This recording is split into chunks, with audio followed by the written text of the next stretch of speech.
Ito yung sunod, mga kababayan. Ano yung sunod, Kent? Ito na.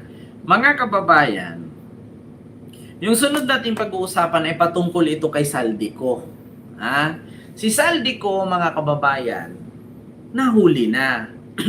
Si Saldico, mga kababayan, naaresto na. Ngayon,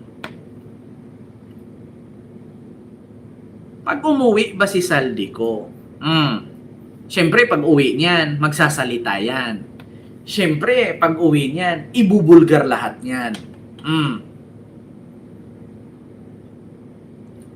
Sino-sino kaya ang makukulong? Ma'am Cheryl Herrera, maraming salamat po ma'am sa iyong super chat. No? Hi Kent, good eve watching from Singapore. Ayan, mega love shout out po. Actually mga kababayan baka pupunta ako ng Singapore o Hong Kong baka next month. Ay nako, Diyos ko, gusto ko pumunta dyan kaso nahihiya ako makipagkita sa mga sa mga kakamping at saka mga loyalista kasi baka sabihin nila pangit ako. Baka sabihin nila ganyan ako. Di ba? Kaya ayaw ko magpakita.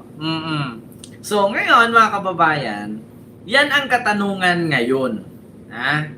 Can you go to Switzerland? Sabi ni Sir Michael, naku sir, ang mahal ng pamasahe dyan, may visa pa.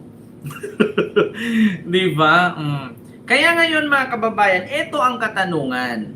Pag uwi ni Saldico, kinakabahan ang mga DDS. Sa totoo lang, mga DDS kabado na sa pagka-aresto kay Saldico. Bakit? Mga kaalyado ng mga DDS baka may masabit.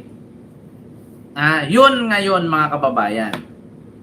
So ito po, pakinggan natin si Yussi Claire Castro sa reaksyon niya nitong pagka-uwi ni Saldico. Ito po pakinggan. Kagabi po ay siguro bago mag-alas 10 ng gabi, ay nakausap po tayo ng Pangulo, kasama po natin si Secretary Dave Gomez at ipinaalam sa atin kung pinaka-update sa pagkakahuli dito kay dating Congressman Zaldico. At siya po ang naunang nagbalita, nag-post ng update patungkol po dyan. At of course, ang mararamdaman ng Pangulo bilang siya po ang naging nanguna sa pagpapaimbestiga ng mga anomalya sa flood control projects. Although wala pa pong inaakusahan ng Pangulo, walang inaakusahan ang gobyerno kung sino ang guilty or not guilty. Pero kung kayo ay nababanggit na maaari may kinalaman, nararapat lamang po na imbestigahan. So ngayon po na may kaso, dahil ang pagkakaiba naman po kay Saldico, meron na po siyang kaso at ang kanyang passport po ay cancelled. So lumalabas na siya ay fugitive. So ang isang fugitive dapat lamang pong mahuli at sa pangunan ng Pangulo na nalaman niya na isang fugitive ay maaari nang maibalik sa Pilipinas. Maganda pong balita yan. Was he happy considering that Zaldico is one of the big fish sa flood control anomaly? Na naaresto na siya? Definitely. Dahil sabi nga po natin, ang utos po niya, managot ang dapat na managot. Kung isang tao po ay may warrant of arrest, fugitive, cancel ang passport, sino po ang hindi matutuwa na ang isang taong fugitive ay maibabalik sa Pilipinas para managot? Just a quick follow-up on the same topic. How prepared is the President considering that before Zaldico's arrest, Zaldico is dragging the President's name into the flood control anomaly saying na siya yung mastermind. How prepared is he considering kapag bumalik si Zaldico in the Philippines, he would have a tell-all of the things behind the flood control scandal? Ang dapat tatanong dyan ay kung handa ba si Saldico na magsabi ng katotohanan. Kung handa ba siya na sabihin kung sino. Kung hindi natin sinasabing siya'y guilty. Kung sino ba yung kanyang mga nakasama. Ang Pangulo, ulitin po natin, ang siyang nagsimulang magpa-imbestiga ng maanomalyang flood control projects. Siya ang nangunang magpa-imbestiga. Yan nga ngayon mga kababayan. Kasi ganito yan no? Ganito yan. 'di ba kadalasan kapag ka magnakaw, kapag ka nagipit, 'di ba pag nahuli ka nananabla, 'di ba? Nananabla ka. Oh, ngayon mga kababayan, ang sabi ng mga DDS, lalong-lalo na kay Aimee, lalong-lalo na kay Chavit, no? Tinago daw ni Martin Romualdez si Saldico. Paano tinago ni Martin Romualdez si Saldico kung mismong si Saldico ay naaresto? Kung tinago, edi sana hindi na ito kinasuhan, hindi na ito blacklisted at hindi na ito naaresto. So, paano yan ngayon mga DDS? Ang sabi ninyo, tinago ni PBBM, ni Lisa, ni Martin. Tapos ngayon nung naaresto si Saldico, ano naman nasasabihin ninyo ngayon? Tapos ngayon mga kababayan, mangyari dito. Hindi naman po pwedeng sabihin ni Saldico, ang mastermind si PBBM. Kasi syempre, bago mo sabihin mastermind yan, iimbestigahan ka. Kung meron mang investigasyon na mangyari at nag-match lahat ng sinabi mo na mastermind si PBBM, so damay si PBBM, kulong si PBBM. Paano kung ang sabihin ni Saldico dito ay kadalasan sa mga kasama niyang nagdakaw ay mga dating DDS politician? Sasabihin na naman nila ito, fake news, hindi totoo, kinausap, scripted. Gaganon na naman yan mga DDS. Di ba? Kasi lagi nilang sasabihin yan mga kababayan, no, ng mga DDS na yan. Ang lagi nilang sasabihin ay hindi daw tumalab si Madriaga, si Saldico naman daw ang next script. Diyos ko naman mga DDS, script pa ba yan sa tingin ninyo? Or kabado na talaga kayo, baka merong ikakanta si Saldico. Unang-una mga kababayan, yung panahon ng nakawan na ito, no, ay panahon po ito mula pa kay Mark Villar. So ngayon pag ikanta ni Saldico yan, syempre ang unang lalabas yan, dawit si Mark Villar, si Bunuan, si Bernardo, si Cabral.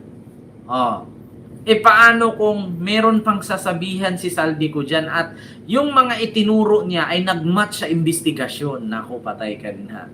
Sabi ko sa inyo mga kababayan, ito na yung isa sa mga sagot na si Chis Escudero, si Martin Romualdez, si Bong Revilla. Di ba nandun sila sa pangalan mga kababayan? Na mga kinasuhan ni PBBM or pinakasuhan ni PBBM ng ICI. So, kaya ngayon, mga kababayan, nangangatog na itong mga DDS. Kasi bakit? Ayan na si Saldico. Baka biglang akala kasi nila nung una mga kababayan, si Saldico ay hindi maaresto. Ngayon nung naaresto si Saldico, syempre, ang gagawin ni Saldico dito, ikakanta ko, Mr. President, pero pangakuhan mo ko. Ganito yan Syempre, si Saldico gipit na. Si Saldico ipit na. Wala na siyang ibang choice kung hindi magpakulong na lang. So, kung ako kay Saldico, kung ako ang nasa sitwasyon niya, hahayaan ko bang magpakulong ako at magsakripisyo? Samantalang yung mga kasabwat kong nagnakaw namumuhay ng marangya at malaya. Siyempre, isa lang sabihin ni Saldico, pangakuan mo ko Mr. President, isusumbong ko lahat. I-absuelto mo ko sa kaso, gawin mo kong state witness, ikakanta ko lahat yan. Diba? Ganun yan. Siyempre, kung ako kay Saldico, ganunin ko talaga mga kababayan. Pakawalan nyo ako, i-absuelto nyo ko sa kaso, ikanta ko lahat. Kaya itong mga DDS politician, mga kababayan, na sangkot dito sa flood control ngayon, nanginginig na. Kabadong-kabado sila mga kababayan. Kasi bakit? Si Saldico kasi ngayon nasa critical stage ng kanyang pamumuhay. Hindi buhay pamumuhay. Kasi bakit? Kung ikaw si Saldico, nagtago ka ng napakatagal, hindi mo gustong makulong. Tapos ngayon, nung naaresto ka, papayag ka bang makulong? Siyempre hindi. Ang sasabihin ko ngayon sa presidente, Mr. President, PBBM, ikakanta ko lahat, sasabihin ko lahat, no? buong puso ko na may katotohanan at may ebidensya at pruweba. Basta iabsuelto mo ko kapag kaikanta ko lahat. Patay mga DDS dito. Pwede ba yung ganun mga kababayan na bigyan ng tawag doon? May tawag dyan, clemency. Ang tawag ba dyan mga kababayan? Bibigyan ni PBBM ng clemency. Clemency ba ang tawag doon? Yung kalayaan? May ganun ba? Pwede ba yung gawin ni PBBM? Mga kababayan? No, that's unfair. Hindi. Ganito ba? Halimbawa, tanggalan ni PBBM ng kaso si Saldico, no? Tapos palayain siya, pero ikanta niya lahat. Siya yung star witness. No, siya yung whistleblower. Pero kung ako kay PBBM parang hindi, alam niyo kung bakit? Kung gagawin ko 'yun, no? Parang nilalaro ko lang yung bansa. So, much better na kahit mo kumanta ka diyan, kulong ka pa rin. Pero alam ko mga kababayan, pwede siya bigyan ng pardon eh. Kasi naalala nyo si Jid Mabilog, yun yung kauna-unahang binigyan ni Pangulong Bongbong Marcos ng clemency or ng pardon, no, ng amnesty. Kaya nga si Jid Mabilog ngayon bumalik na sa Iloilo, wala na sa Japan, di ba? Presidential clemency. O may tawag sa ganun, di ba, Ma'am Winnie Fair? Alam ko may ganun eh. The punishment is not him.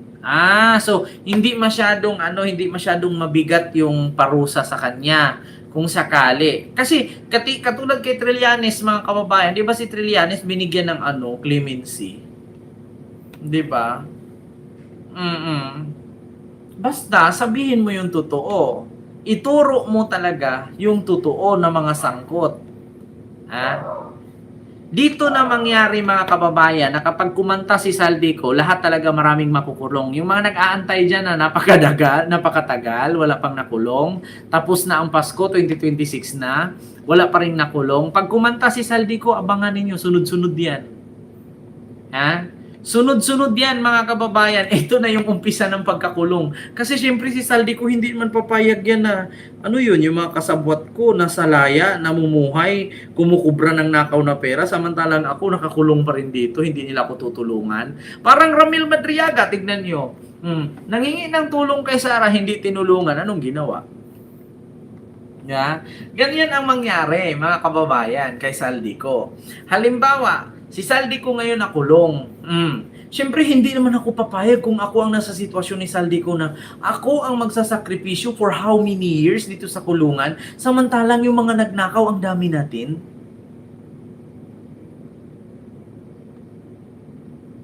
Diba, mga kababayan?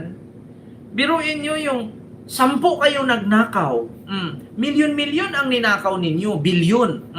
Tapos yung mga kasama mong nagnakaw, malaya silang nakalabas, malaya silang tumakbong politiko, malaya silang makapag-abroad. Samantalang ako ang magdudusa dito. Di ba? Samantalang ako yung magsakripisyo, ako yung sasalo, ginawa nyo kung si Jesus.